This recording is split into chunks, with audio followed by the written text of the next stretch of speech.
單元3嚟到呢個巨型礦石場，教大家學如何增強法器嘅力量。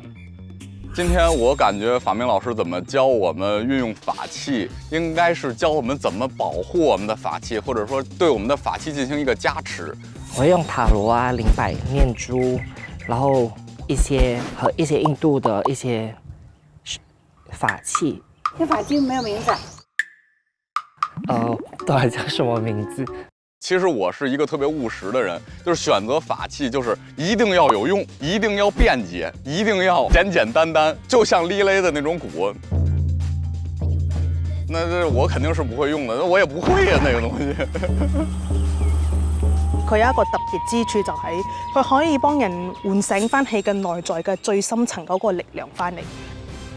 今擺我會帶佢一齊同我出場。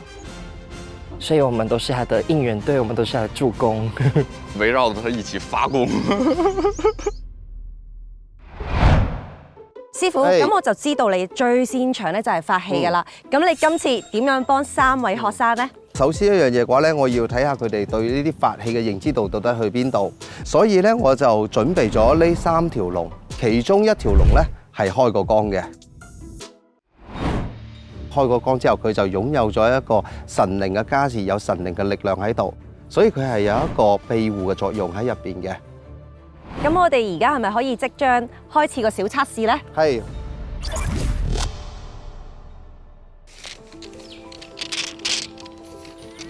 呢佢而家係用緊啲咩工具呢？玄武二係能量石嚟嘅，佢用能量去增加佢對呢啲能力嘅感應。我有見到係咪有一股氣，好似有一個氣場咁樣圍住喺出邊，銅像入邊好似有一個光點。其實呢啲嘅能量係非常之強嘅。如果喺通靈入邊嚟講嘅話咧，佢已經可以去到即係差唔多中等水平㗎啦，已經係。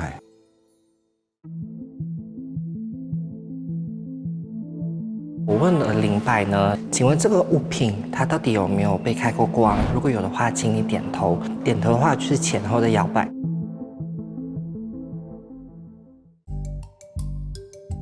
林學佢係術數師嚟㗎，佢有梅花易數喺入邊，而家再加埋佢嘅直覺，所以點解佢呢2日估得特別準？佢係用咗2種功能去做一件事啦。最終係揀邊一隻呢？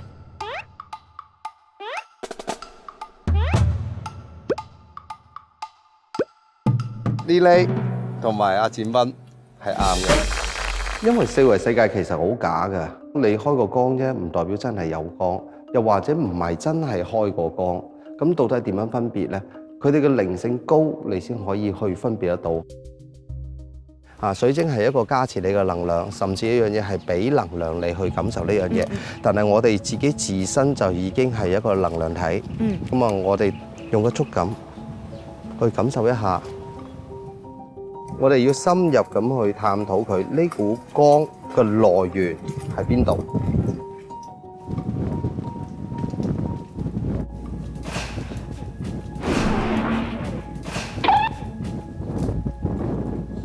哇！我想講好大風啊！突然之間，呢啲係咪能量嘅表現嚟㗎？其實都唔係第一次喺呢嚟作法嘅時候，天氣突然轉變。招生日，當佢幫思浩做療癒嘅時候，個天都突然落雨。好勁喎！嗰個能量全部出晒嚟。當老師係開始發問問題嗰陣，我一邊聽戲講，再將我內在嘅視線再拉遠啲之後，我覺得睇嘅嘢大咗。佢嘅來源，佢俾我睇到係一個光柱咁樣衝向天空嘅。啱啦。所以其實就係我哋喺度探討能量嘅時候，一定要追根溯源。肉眼睇唔到能量，但係透過薩滿同自然界嘅連結，可以感受到佢嘅存在。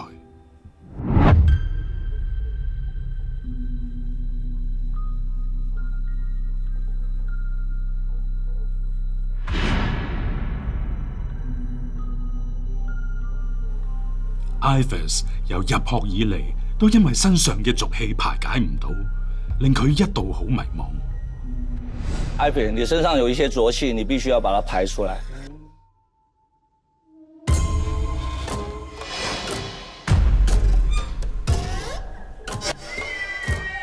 不要闭上眼睛。后面已經要暈過去，暈倒，再撐下去，我應該是人燒下去的。菲菲，不舒服。甚至令佢開始懷疑自己嘅能力。就覺得好無奈哦，很想去除，但不知道該怎麼去除掉。隨住最後一個單元嘅來臨 ，Ivans 係咪可以成功壓制住自己嘅俗氣，令風水導師揀佢出賽？第3個單元，我哋學法器。咁風水師傅，你呢一集要攞嘅法器係？咪住，你邊位啊？我改邪歸正啊，有沒有變得好看？好看。喺電梯度見到 Ivans 好似完全變咗個人咁樣嘅。以往他可能會有一點點邪氣的那種感覺。這幾天的相處嘛，能量好，換個風格，換個磁場，人就會變啦。整個正氣都回到他身上。平時佢嘅碌咧都係全黑嘅。因為今天透過師傅的教導，純陽之體去壓制這個純陰之氣，用陽的東西拋這個黑法，係一個全身好唔同嘅感覺啊！ Ivans 希望你呢個大變身可以幫你改邪歸正，令風水導師揀你出戰啊！咁風水師傅，你呢一集要攞嘅法器係？諗唔到嘅，我係攞個木棍。我以為會攞出你個雷神令牌嘅喎，點解係出去咧？我呢一次嘅教學咧，想話俾大家知咧，萬事萬物都有佢嘅靈性嘅。我攞住呢個木棍咧，就可以幫大家去佈陣啦。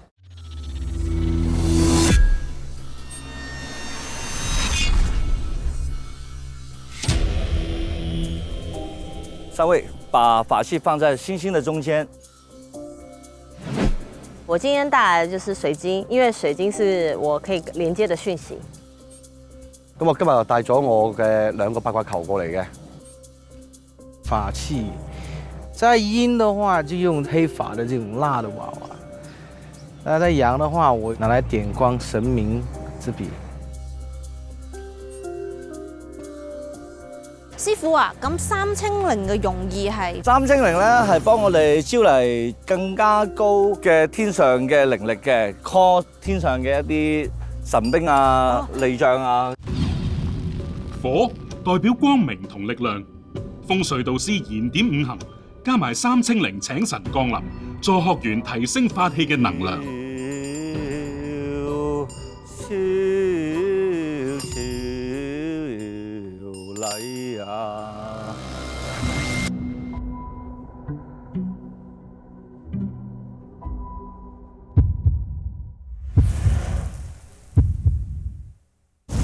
哇！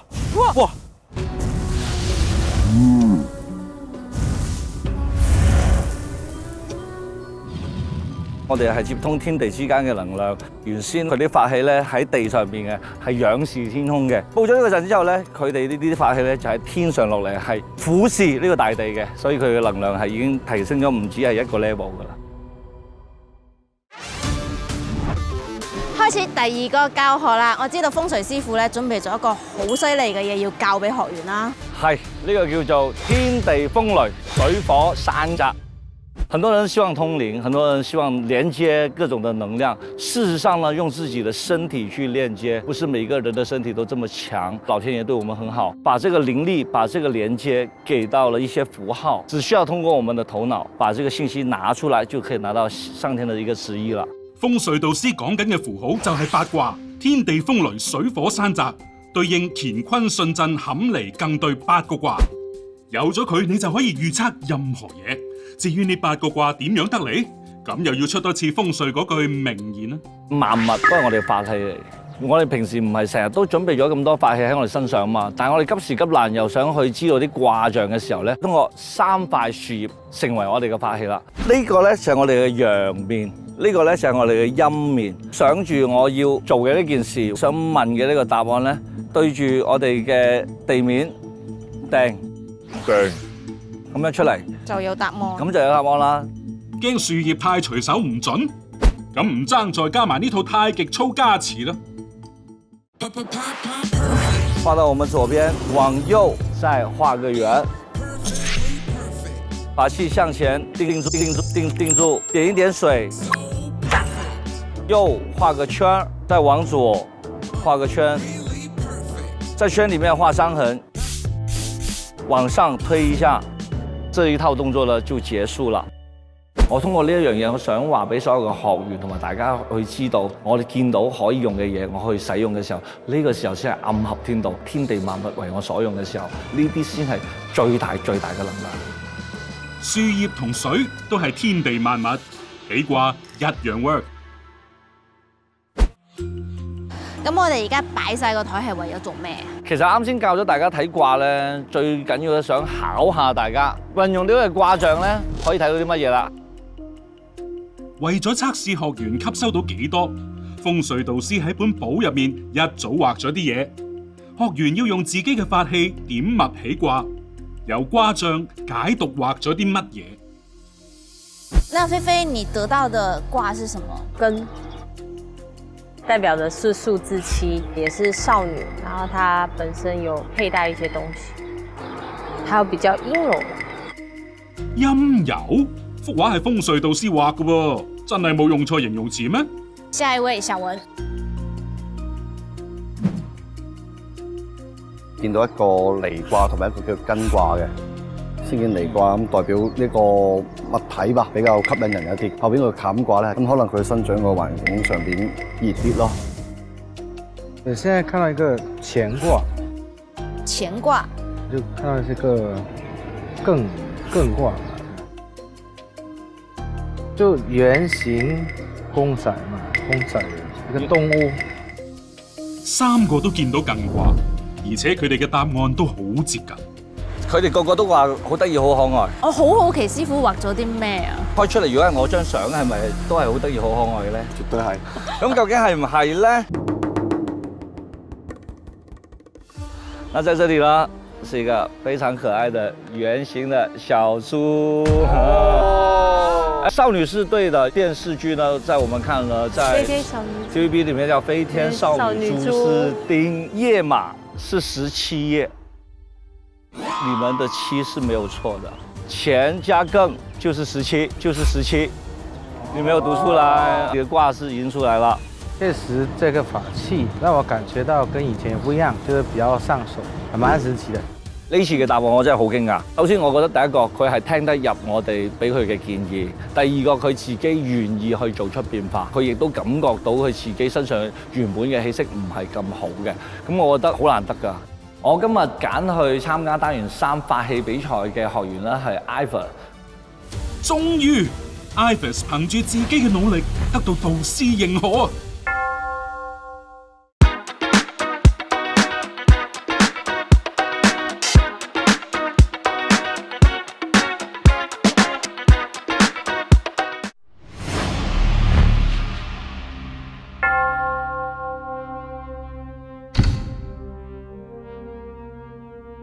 把手，然後放在自己的一個腰間，結成一個定印，把法器放在兩手的中間，眼睛垂目，靜靜地感受一下法器與你們之間的連接。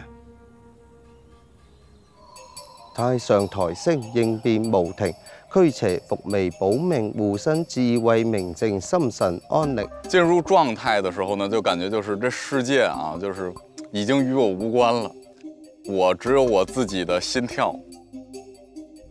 所以我是感覺突然間變得很重，然後那個珠鏈變得很大顆，這樣它在圍繞着我的身體，這樣。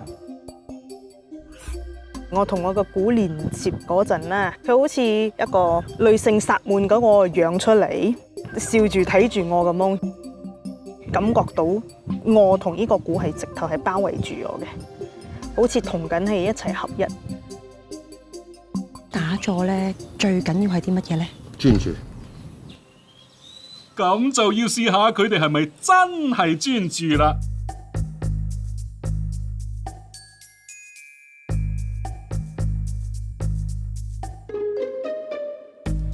早晨啊，食早餐啊！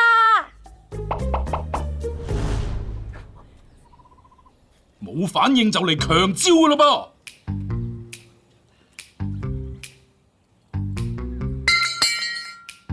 係真唔係啊？咁 focus？佢哋表現點樣呢？真係唔錯，佢哋嘅話真係好有潛質。打坐嘅時候，如果去到一種忘我境界嘅時候咧，我係聽唔到隔離到底有啲咩聲㗎。所以其實3個天賦非常之唔錯㗎。師傅，我哋即將開始啦，單元3嘅終極考核啦。冇錯。係啦，咁呢個考核你會考佢哋啲咩呢？揾法器。咁我已經預先啦，將佢哋3位嘅法器啦擺咗落個盒入邊㗎啦。咁現場咧有5個盒嘅，咁其中2個咧係吉盒嚟嘅。咁佢哋咧要揾翻自己嘅法器咧，先至會贏嘅。萬一大家都揾到自己嘅法器嘅話咧，就以時間最快為準啦。準備咗啲乜嘢去揾呢個法器咧？我還是打算用靈擺跟感應嘅方式去挑戰。靠感應氣息。拿兩個100塊錢。嚇，錢嚟㗎？但是我覺得感應比較弱，那所以呢就只能依靠師公。如果師公我一正一反，就是這個打掛去了，好，高手打掛去了。師公助我。好，3、2、1，開始。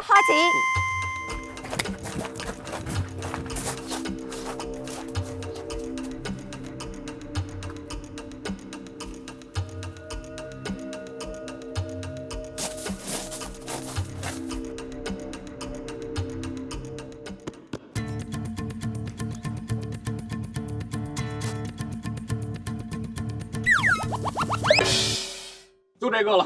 啊？就這麼快？咁快？25秒啫喎。就這個了。你其他的不看看？看不看？你的杯告訴你了嗎？一正一反。你確認嗎？我確認。咁快？哇！我接受唔到。那請你把它拿下來。好。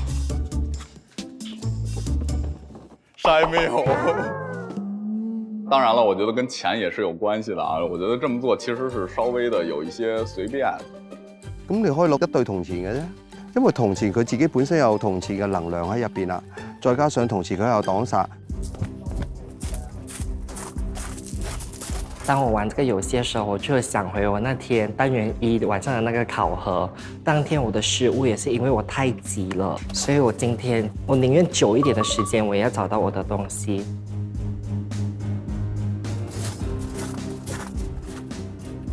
呢啲佢而家係順用緊單種學術，佢而家係想訓練自己為主。我要確定多一輪，有2隻好似好接近。你現在去哪裡？去那邊，就是去了第2遍的時候，我還有走回來，發現有點急，然後我有做那個深呼吸的動作，我再去認真的感應。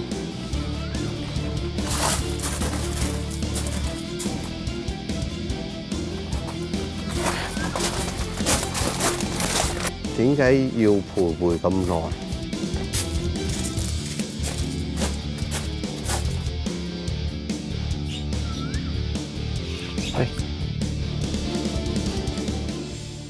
可以把它拿下來。好，這是我的法器。空箱。如果對比起嚟嘅話，應該係物品嘅方面，我真係會比較弱啲。呢嘅長處咧係佢嘅感應同埋佢嘅治療，佢嘅短處咧其實就係佢自己嘅內在技能不足。但係佢係一直喺度修練緊我教嘅功法。作為我自己嘅細路，我亦希望可以俾到各位有上場嘅機會。單元3法器能組，我會選擇呢出賽。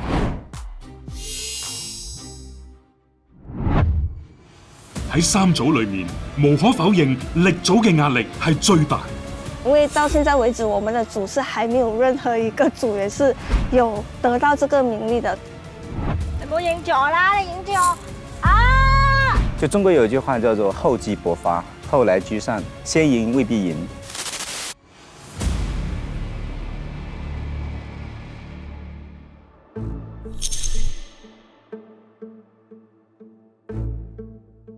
在大家裡面呢，我們每一個手訣啦，然後每一個幹部啦，每一個咒語，包括我們每一個動作，其實實際上呢都是非常注重儀式的。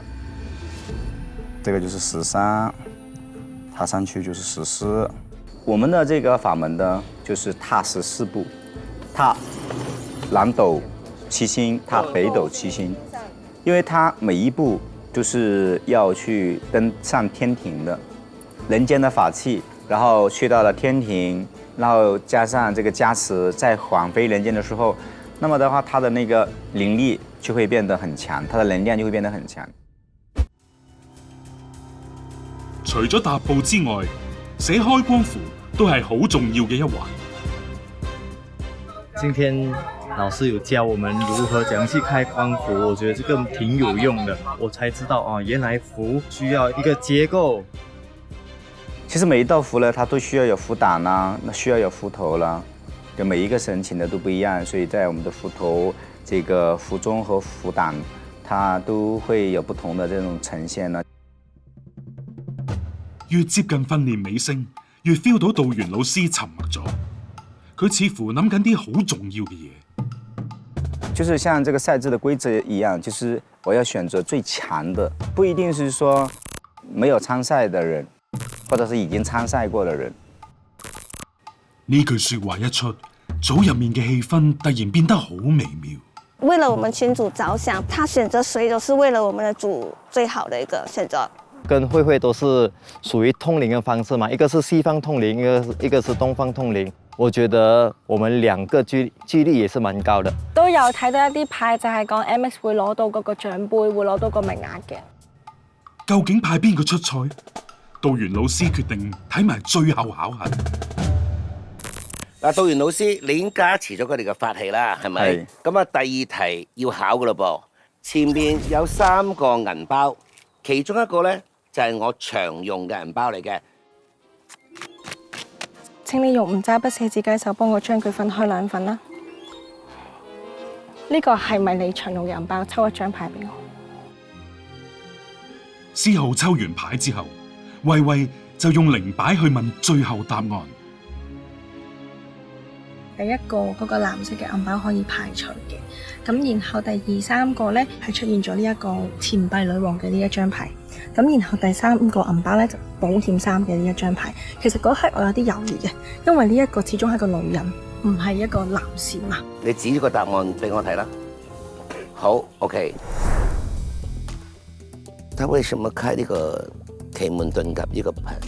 他用那個奇門盤來看這個3個的包啦，因為這個3個包有不同的顏色啦。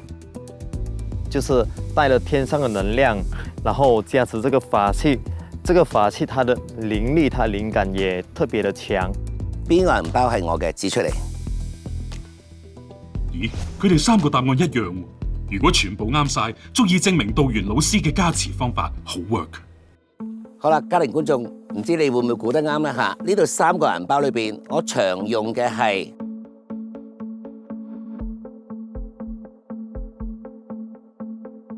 呢個。所以3個都正確了。OK。道元老師，你要揾出一位嘅隊員去代表力組去挑戰第3個單元法器，你揀邊位？代表參賽的是。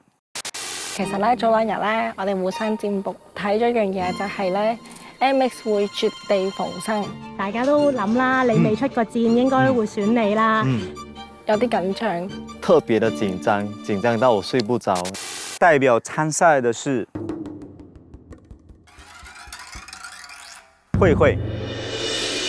其實今日係好有壓力，見到我個表情或者個模樣有啲無奈無言，亦都冇乜反應，就係意料中事，但意外中事咯。唉，其實咧就好難答啊！